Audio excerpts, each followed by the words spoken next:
Praise the Lord. അപ്പോസ്തല പ്രവൃത്തികളുടെ ഈ ബൈബിൾ സ്റ്റഡിയിലേക്ക് നിങ്ങൾക്കെല്ലാവർക്കും കർത്താവിൻ്റെ നാമത്തിൽ സ്വാഗതം അറിയിക്കുന്നു. അപ്പോസ്തല പ്രവൃത്തികളുടെ ഈ പുസ്തകത്തെ അതിൻ്റെ 1-ാം അധ്യായത്തിൻ്റെ 8-ാം വാക്യത്തിൻ്റെ അടിസ്ഥാനത്തിൽ 4 നമ്മൾ വിഭജിക്കുകയുണ്ടായി. അതിൽ കഴിഞ്ഞ എപ്പിസോഡുകളിൽ 1-ാമത്തെ വിഭജനത്തിൽ നാം നിൽക്കുകയായിരുന്നു. 1-ാമത്തെ വിഭജനം 1-ാം അധ്യായം 1-ാം വാക്യം മുതൽ 2-ാം അധ്യായത്തിൻ്റെ 4-ാം വാക്യം വരെ. അതാണ് ഈ പുസ്തകത്തിൻ്റെ മുഖവര. മുഖവര എന്ന് ഞാൻ ഉദ്ദേശിക്കുന്നത് കർത്താവിൻ്റെ ഉയർത്തെഴുന്നേൽപ്പ് മുതൽ പെന്തക്കോസ്ത് വരെയുള്ള സംഭവങ്ങൾ ആണ് ആ 1-ാമത്തെ വിഭജനത്തിൽ വിശദീകരിക്കുന്നത്. യേശു കർത്താവ് ഉയർത്തെഴുന്നേറ്റു. 40 ദിവസം കർത്താവ് ശിഷ്യന്മാരോടൊപ്പം സ്വർഗാരോഹണത്തിന് മുമ്പ് ഈ ഭൂമിയിൽ സമയം പിന്നെയും ചെലവഴിച്ചു. ദൈവരാജ്യം സംബന്ധമായ കാര്യങ്ങൾ അവരുമായി സംസാരിച്ചു. അവർ നോക്കി നിൽക്കെ കർത്താവ് സ്വർഗാരോഹണം ചെയ്തു. ഈ സ്വർഗാരോഹണം ചെയ്ത യേശു ഇതുപോലെ തന്നെ മടങ്ങി വരും എന്ന് ദൂതന്മാർ ഉറ്റുനോക്കി നിന്ന ഗലീല പുരുഷന്മാരായ ശിഷ്യന്മാരോട് പറയുന്നു. അതിനുശേഷം അവർ മാളിക മുറിയിൽ കടന്നുപോയി.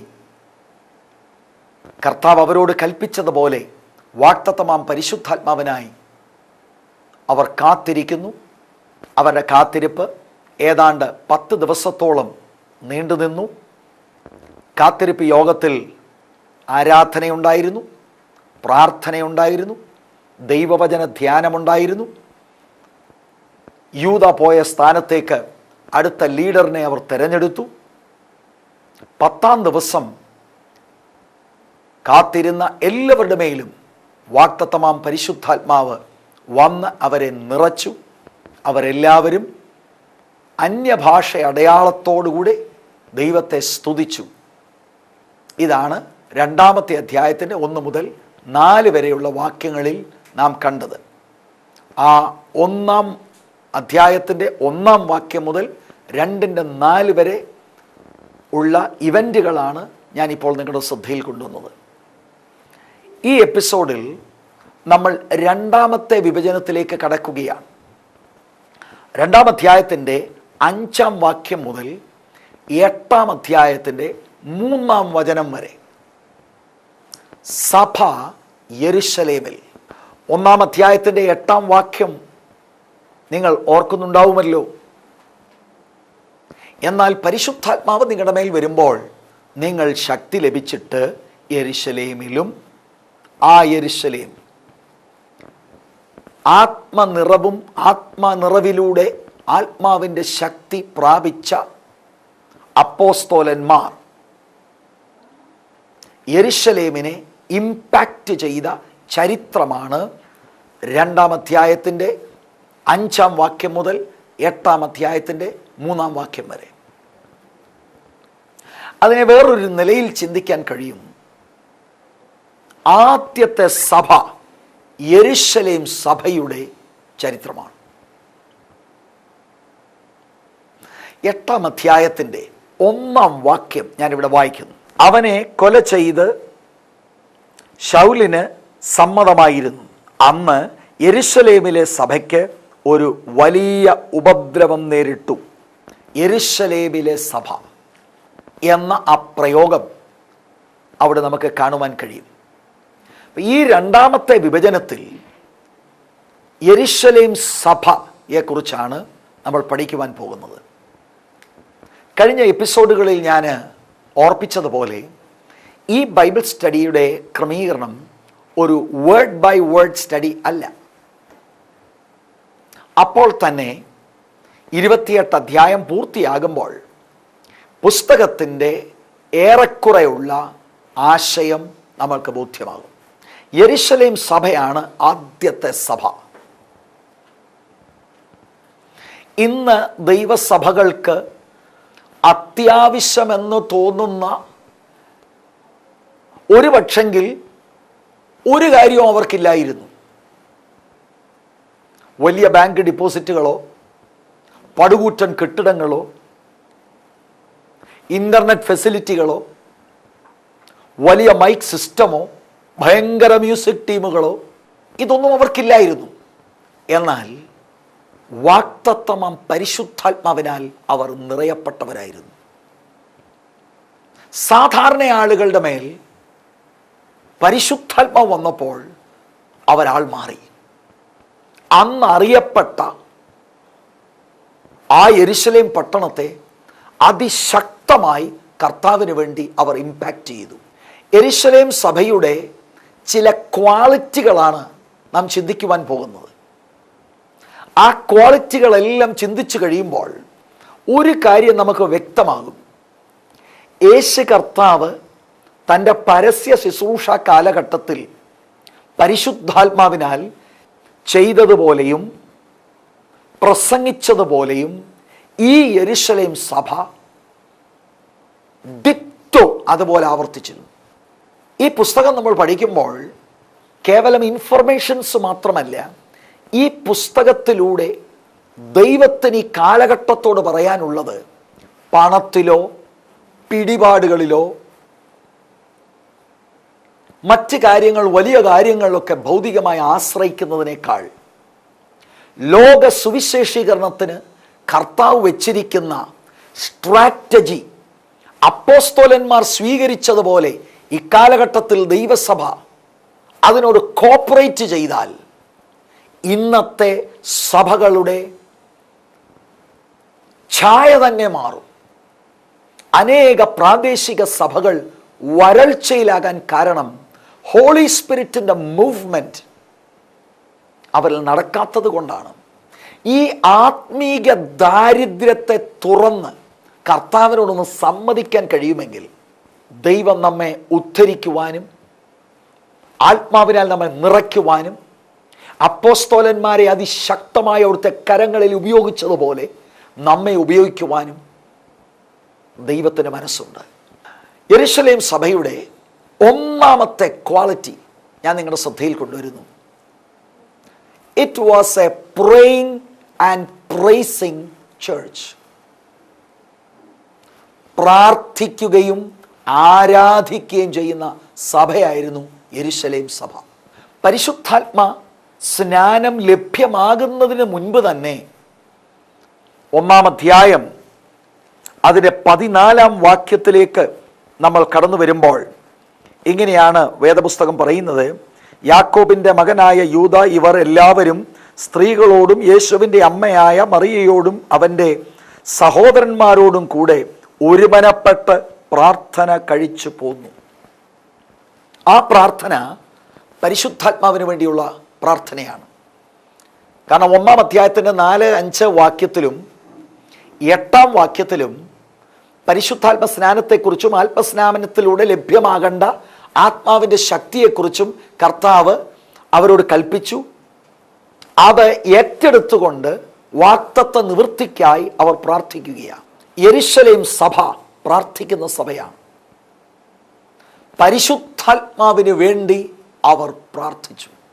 യേശുവിൻ്റെ മിനിസ്ട്രി നിങ്ങളൊന്ന് ശ്രദ്ധിക്കണം. ലൂക്കോസിൻ്റെ സുവിശേഷം 3-ാമത്തെ അധ്യായം അതിൻ്റെ 21, 22 വചനം ഞാൻ നിങ്ങളുടെ ശ്രദ്ധയിൽ ഒന്ന് കൊണ്ടുവരാം. 3-ാം അധ്യായം ലൂക്കോസിൻ്റെ സുവിശേഷം 3-ാം അധ്യായം 21 മുതൽ. ജനമെല്ലാം സ്നാനമേൽക്കുകയിൽ യേശുവും സ്നാനമേറ്റു പ്രാർത്ഥിക്കുമ്പോൾ സ്വർഗം തുറന്നു. 22-ാം വാക്യം, പരിശുദ്ധാത്മാവ് ദേഹരൂപത്തിൽ പ്രാവെന്ന പോലെ അവൻ്റെ മേൽ ഇറങ്ങി വന്നു. നീ എൻ്റെ പ്രിയപുത്രൻ, നിന്നിൽ ഞാൻ പ്രസാദിച്ചിരിക്കുന്നു എന്ന് സ്വർഗത്തിൽ നിന്ന് ഒരു ശബ്ദവും ഉണ്ടായി. യെരുശലേം സഭയിലെ അംഗങ്ങൾ പരിശുദ്ധാത്മ സ്നാനത്തിനായി അവർ പ്രാർത്ഥിച്ചു. യേശു പ്രാർത്ഥിച്ചതായിട്ട് നാം കാണുന്നു. യേശുവിൻ്റെ പരസ്യ ശുശ്രൂഷ തുടങ്ങുന്നത് 30-ാമത്തെ വയസ്സിലാണ്. കർത്താവ് യോർദാനിൽ യോഹന്നാൻ സ്നാപകന്റെ കൈക്കീഴിൽ സ്നാനമേൽക്കുവാനായി കടന്നു വന്ന് സ്നാനമേറ്റു കഴിഞ്ഞ് പ്രാർത്ഥിച്ചു കൊണ്ടിരിക്കുമ്പോൾ സ്വർഗം തുറന്നു. വാഗ്ദത്തം സ്വീകരിച്ച ശിഷ്യന്മാർ മാളികമുറിയിൽ പ്രാർത്ഥിച്ചു. യേശു ചെയ്ത അതേ കാര്യം ആദ്യത്തെ സഭ, അതായത് യേശു കർത്താവിൻ്റെ സ്വർഗാരോഹണത്തിന് ശേഷം കർത്താവിൻ്റെ ആത്മീക ശരീരമായി തീരേണ്ട സഭ എന്ന് ഞാനൊരു പ്രയോഗം ഉപയോഗിക്കാൻ കാരണം, പരിശുദ്ധാത്മാവ് അവരുടെ മേൽ ഇറങ്ങി വന്ന് അവരെ നിറയ്ക്കുമ്പോഴാണ് സഭയെന്ന് നമുക്ക് പറയാൻ സാധിക്കുന്നത്. സഭയെന്ന ആ ഒരു നിലയിൽ അവരാകുന്നതിന് മുൻപ് ആ സഭയിൽ ഉൾപ്പെട്ടിരിക്കുന്ന ആളുകൾ അവർ പ്രാർത്ഥിച്ചു. കഴിഞ്ഞ എപ്പിസോഡിൽ ഞാൻ ഓർപ്പിച്ചതുപോലെ ഒരുമനപ്പെട്ടായിരുന്ന പ്രാർത്ഥന, വളരെ ഫോക്കസ്ഡ് ആയിരുന്ന പ്രാർത്ഥന, മടുത്തു പോകാതെ അവർ പ്രാർത്ഥിച്ചു. ഇത് ഈ കാലഘട്ടത്തിലെ ദൈവസഭകൾക്ക് തരുന്ന ഒരു വലിയ ദൂതുണ്ട്. യേശു കർത്താവ് പ്രാർത്ഥിച്ചു, പരിശുദ്ധാത്മാവ് തന്നെ എംപവർ ചെയ്യാൻ തൻ്റെ മേൽ വന്നു. 120 പേർ വാഗ്ദത്തമാം പരിശുദ്ധാത്മാവിന് വേണ്ടി പ്രാർത്ഥിച്ചു. അവരെ എംപവർ ചെയ്യാൻ ആത്മാവ് അവരുടെ മേൽ വന്നു. ഇതുപോലെ ഇന്നത്തെ സഭ പ്രാർത്ഥിച്ചാൽ പരിശുദ്ധാത്മാവിനാൽ എല്ലാവരെയും നിറയ്ക്കുവാൻ യേശു കർത്താവ് വിശ്വസ്തനാണ്. പ്രയറാണ് സഭയുടെ ബാക്ക് ബോൺ. യെരുശലേം സഭയിൽ ആത്മപ്രവൃത്തി ഉണ്ടാകാൻ കാരണം അവർ പ്രാർത്ഥിച്ചത് കൊണ്ടാണ്. സഭയിൽ ഇന്ന് നമുക്ക് ധാരാളം പ്രോഗ്രാമുകളുണ്ട്, പക്ഷെ പ്രാർത്ഥന എവിടെ? ഉപവാസ പ്രാർത്ഥനകളുണ്ട്, അവിടെയും പ്രാർത്ഥന നമ്മുടേത് കുറഞ്ഞുപോയി. അതുപോലും ഇന്ന് ഒരു ചടങ്ങെന്ന നിലയിൽ വലിയ വലിയ കാര്യങ്ങൾ ആളുകളെ അറിയിച്ചുകൊണ്ട് 21-40 ദിവസത്തിൽ 21-ന് 40 പേരെയും 40 ദിവസത്തെ ഉപവാസ പ്രാർത്ഥനയ്ക്ക് 80 പേരെയും വിളിച്ച് ധാരാളം പണം മുടക്കി വൻ കാര്യങ്ങൾ അഡ്വർടൈസ് ചെയ്ത് എന്തെല്ലാം കാര്യങ്ങളാണ് നാം ചെയ്യുന്നത്. കൃത്രിമമായിട്ട് പോലും ഉണർവുണ്ടാക്കാൻ ശ്രമിക്കുന്ന ധാരാളം ആളുകളെ കണ്ടിട്ടില്ലേ? ഇങ്ങനെയൊന്നും മാളികമുറിയിലിരുന്നവർ പണം മുടക്കിയില്ലല്ലോ, അവരൊന്നും അഡ്വർടൈസ് ചെയ്തില്ലല്ലോ. മാളികമുറിയിൽ കയറിയിരുന്ന് ആത്മാർത്ഥമായി കർത്താവ് അവരോട് അരുളി ചെയ്ത വാഗ്ദത്തത്തിനു വേണ്ടി പ്രാർത്ഥിച്ചപ്പോൾ വാക്ക് പറഞ്ഞവൻ വിശ്വസ്തനായിരുന്നു. 10-ാം ദിവസം അവർക്ക് ആ അനുഭവത്തെ സ്വന്തമാക്കുവാൻ കഴിഞ്ഞു. ദൈവസഭകൾ മടങ്ങി വചനത്തിലേക്ക് വരട്ടെ. ഇന്ത്യയെ രക്ഷിക്കുവാൻ, ലോകത്തെ രക്ഷിക്കുവാൻ ടെക്നിക്കുകൾ കൊണ്ട് കഴിയത്തില്ല, ഗിമിക്സ് കൊണ്ടും കഴിയത്തില്ല, ടെക്നോളജി കൊണ്ടും കഴിയത്തില്ല. പരിശുദ്ധാത്മാവിൻ്റെ നിറവോടെ സഹോദരീ സഹോദരന്മാർ ശുശ്രൂഷിക്കുമ്പോൾ ദേശങ്ങൾ, പട്ടണങ്ങൾ വിടുവിക്കപ്പെടും. യെരുശലേം സഭ പ്രാർത്ഥിക്കുന്ന സഭയായിരുന്നു. ആ 1-ാം അധ്യായത്തിൽ അവർ പ്രാർത്ഥിച്ച മറ്റൊരു രംഗം കൂടെ സൂചിപ്പിച്ചിട്ട് ഞാൻ മുന്നോട്ട് പോകാം. 1-ാം അധ്യായത്തിൻ്റെ 23 മുതൽ 26 വരെയുള്ള വാക്യങ്ങളിൽ ഒരു മേജർ ഡിസിഷൻ എടുക്കുന്നതിന് മുമ്പ് യെരുശലേം സഭ പ്രാർത്ഥിച്ചു. കഴിഞ്ഞ എപ്പിസോഡിൽ ഞാൻ ഓർപ്പിച്ചതുപോലെ യൂദ പോയ സ്ഥാനത്തേക്ക്, ലീഡർഷിപ്പിലേക്ക് ഒരാളെ തെരഞ്ഞെടുക്കണം. ദൈവവചനത്തിലൂടെ അവർക്ക് കിട്ടിയ വെളിപ്പാടാണ്. അവർ പ്രാർത്ഥിച്ചിട്ടാണ് ചീട്ടിടുന്നത്. ഒരു മേജർ ഡിസിഷൻ അവർക്ക് എടുക്കണം.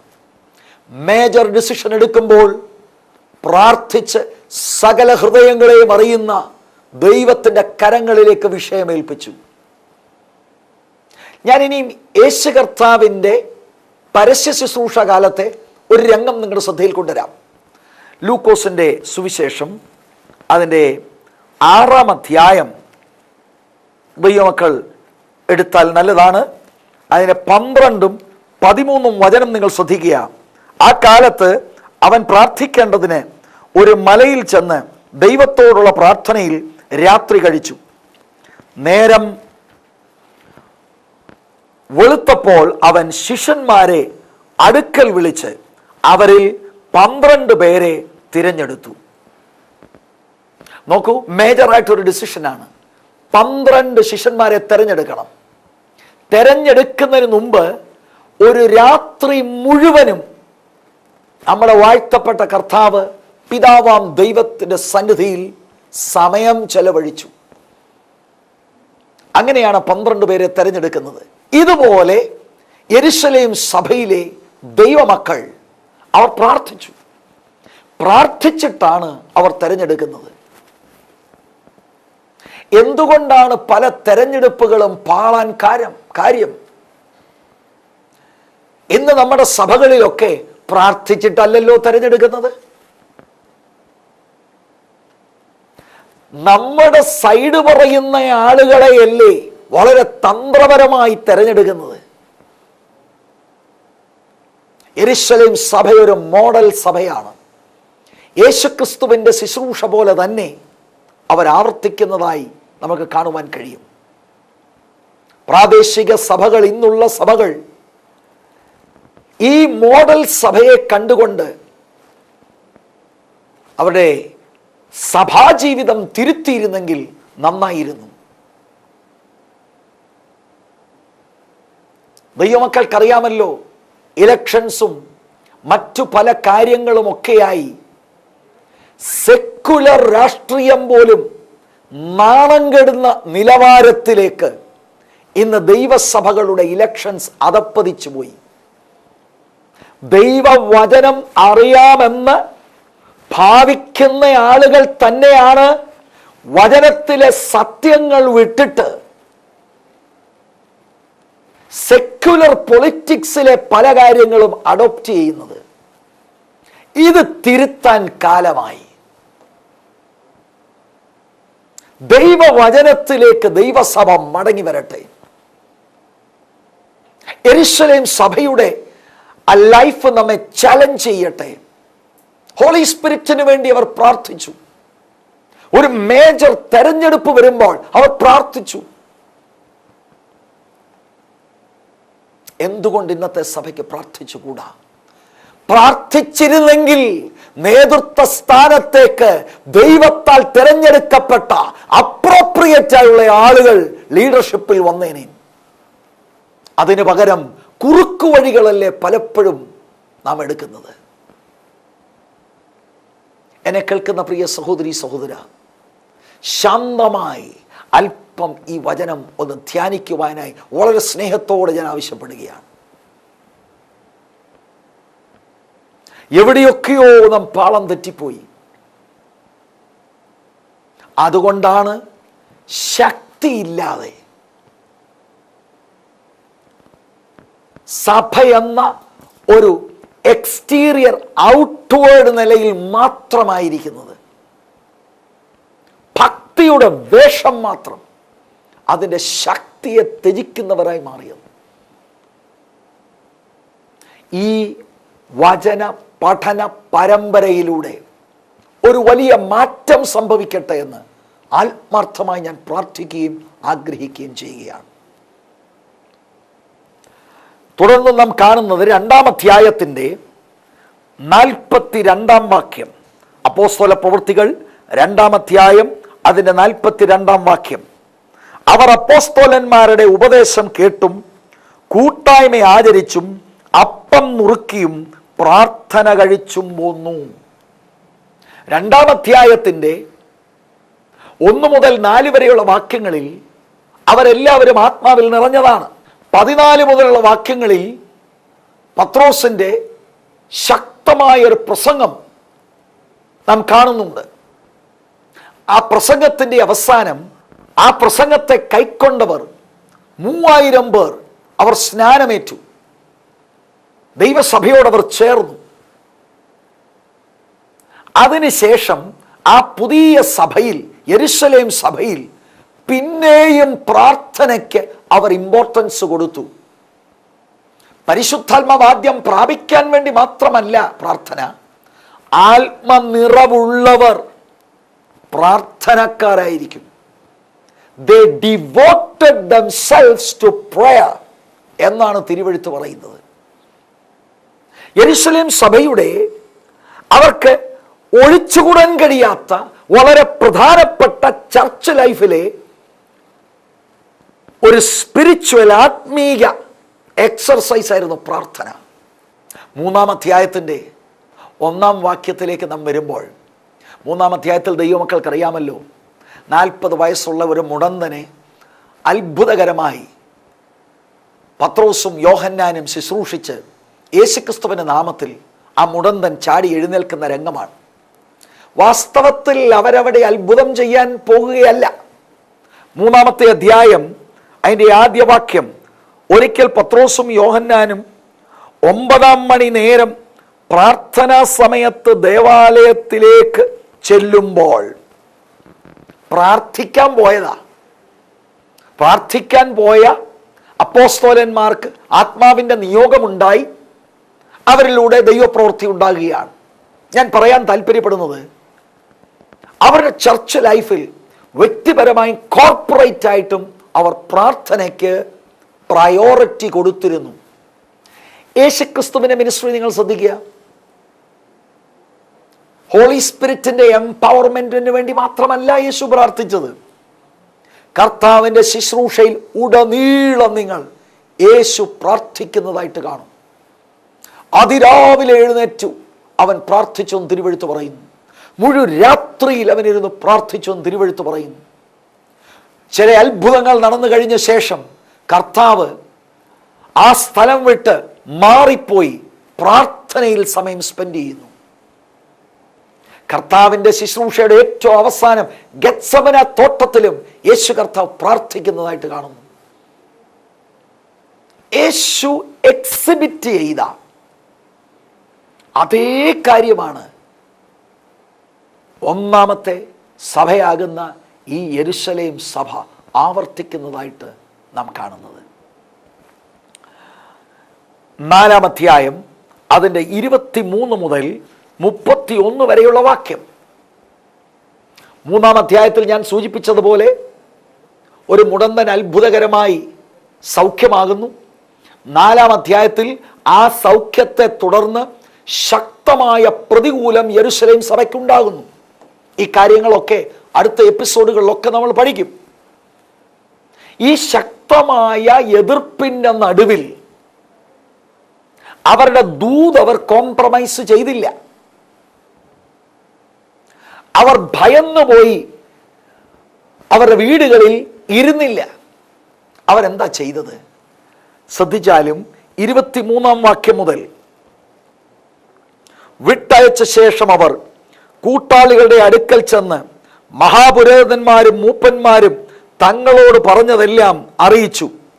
അത് കേട്ടിട്ടവർ ഒരുമനപ്പെട്ട് ദൈവത്തോട് നിലവിളിച്ചു പറഞ്ഞത് അവർ പ്രാർത്ഥിക്കാൻ തുടങ്ങി. ആ വിഷയം വെച്ച് അവർ പ്രാർത്ഥിക്കാൻ തുടങ്ങി. അവർക്കുണ്ടായ ഭീഷണിയെ ദൈവത്തിൻ്റെ മുൻപാകെ അവർ നിരത്തുകയാണ്. അതിൻ്റെ 31-ാം വാക്യം, ഇങ്ങനെ പ്രാർത്ഥിച്ചപ്പോൾ അവർ കൂടിയിരുന്ന സ്ഥലം കുലുങ്ങി. എല്ലാവരും പരിശുദ്ധാത്മാവ് നിറഞ്ഞവരായി ദൈവവചനം ധൈര്യത്തോടെ പ്രസ്താവിച്ചു. പ്രതികൂലത്തെ നേരിടുവാനും ദൈവസഭ ഒറ്റക്കെട്ടായി നിന്ന് പ്രാർത്ഥിച്ചു. ദൈവം അതിൽ പ്രവർത്തിച്ചു. ഇവിടെ ഒരു ദൂത് ദൈവമക്കളോട് ഞാൻ അറിയിക്കാം. പ്രതികൂലത്തെ ദൈവം മാറ്റിയില്ല. പ്രതികൂലത്തിന്റെ നടുവിൽ നിൽക്കാൻ ആവശ്യമാകുന്ന അഭിഷേകത്തെ ദൈവം പകർന്നു.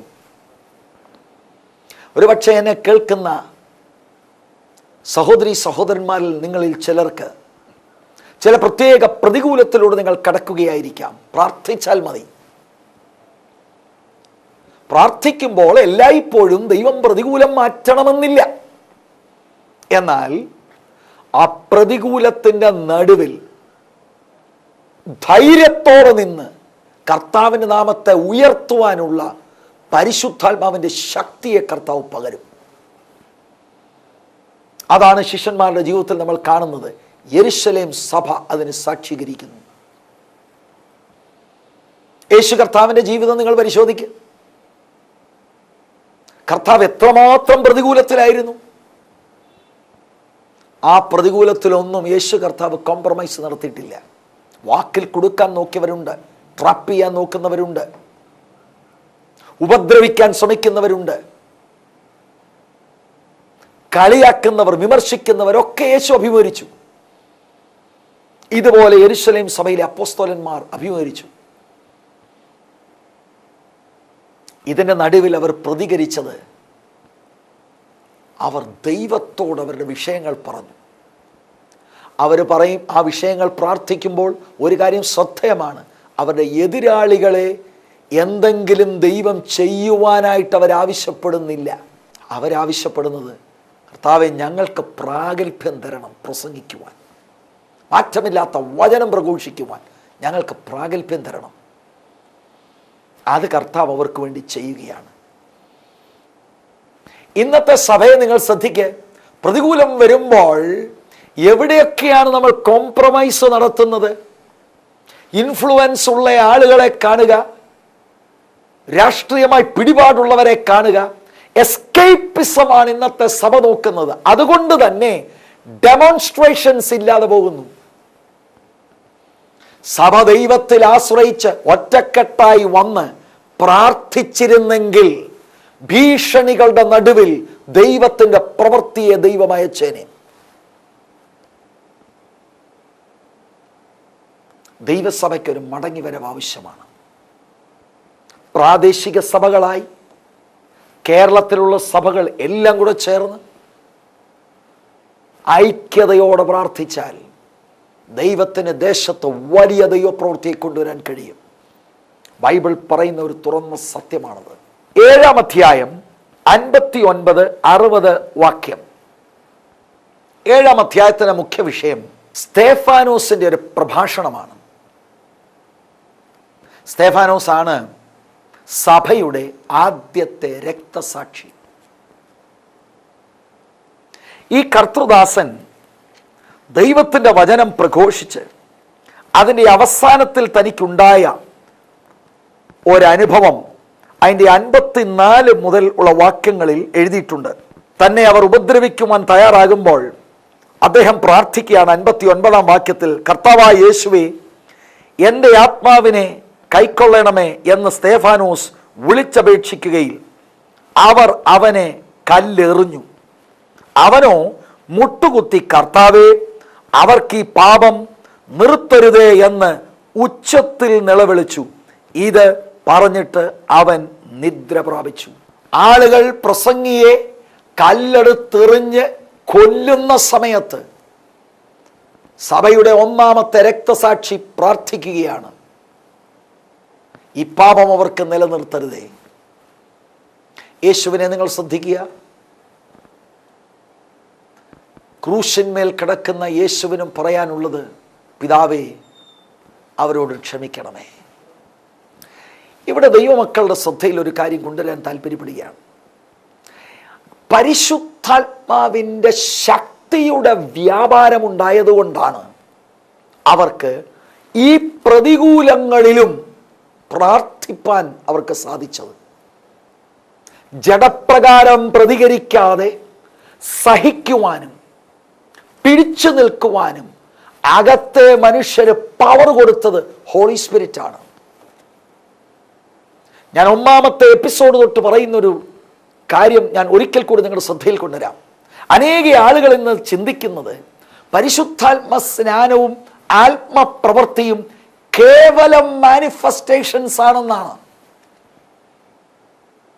സഭയുടെ ഗോൾ മാനിഫെസ്റ്റേഷൻ അല്ല.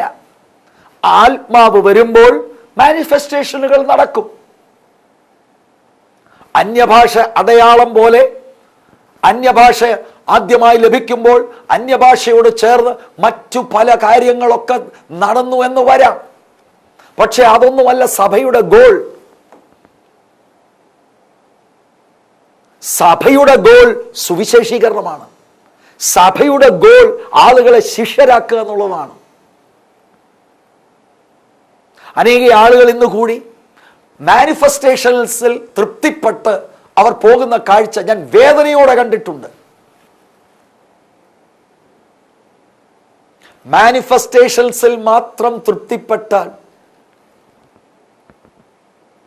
സഭയുടെ ഗോൾ നാം പൂർത്തീകരിക്കുന്നില്ല.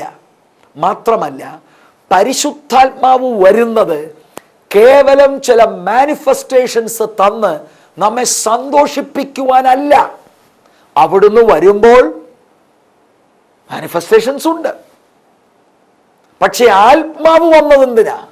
ആത്മാവ് വന്നത് താങ്കളുടെ അകത്തെ മനുഷ്യനിൽ പരിശുദ്ധാത്മാവിന്റെ പവർ തരാനാണ്. ആ പവർ ഉള്ളത് കൊണ്ടാണ് പ്രതികൂലത്തിലും തല കുനിക്കാതെ ദൈവവചനം പ്രഘോഷിച്ചുകൊണ്ട് അവർ നിൽക്കുന്നത്. ലക്ഷ്യത്തിൽ നിന്ന് അകറ്റത്തക്കവണ്ണമുള്ള കൊടുങ്കാറ്റുകൾ അവരുടെ ജീവിതത്തിന് നേരെ ആഞ്ഞടിച്ചിട്ടും അവരെ ഒതുക്കുവാൻ കഴിയാതെ പിന്നെയും അവർ മുന്നോട്ട് പോകാൻ കാരണം അവരിൽ പകർന്ന ദൈവാത്മാവിൻ്റെ ശക്തിയാണ്. ആത്മാവ് അതിനാണ് വരുന്നത്, നമ്മളിലൂടെ പ്രവർത്തിക്കുവാനായി, നമ്മുടെ അകത്തെ മനുഷ്യനെ ശക്തീകരിക്കുവാനായി. സ്തേഫാനോസ് പ്രാർത്ഥിച്ചു. അദ്ദേഹം മരിച്ചുപോയി. പക്ഷെ ആ ഭക്തൻ മുട്ടിന്മേലിരുന്ന് പ്രാർത്ഥിച്ചുകൊണ്ടാണ് താൻ അന്ത്യശ്വാസം വലിക്കുന്നത്. യെരുശലേം സഭ പ്രാർത്ഥിക്കുന്ന സഭയായിരുന്നു. യെരുശലേം സഭയിലെ ആരാധനയുടെ പ്രൈസിങ്, സ്തുതിപ്പിൻ്റെ ചില കാര്യങ്ങളുടെ ഞാൻ നിങ്ങളുടെ ശ്രദ്ധയിൽ കൊണ്ടുവരാം. ലൂക്കോസിൻ്റെ സുവിശേഷം 24:53 നമുക്ക് അത് കാണുവാൻ കഴിയും. അപ്പോസ്തല പ്രവൃത്തികൾ 2-ാം അധ്യായം 47-ാം വാക്യത്തിൽ അത് കാണാൻ കഴിയും. അപ്പോസ്തല പ്രവൃത്തികൾ 3:8-9 അവിടെ മുടന്തൻ എഴുന്നേറ്റ് താൻ അവിടെ ദൈവത്തെ സ്തുതിക്കുന്ന ഒരു കാഴ്ച നാം കാണുന്നു.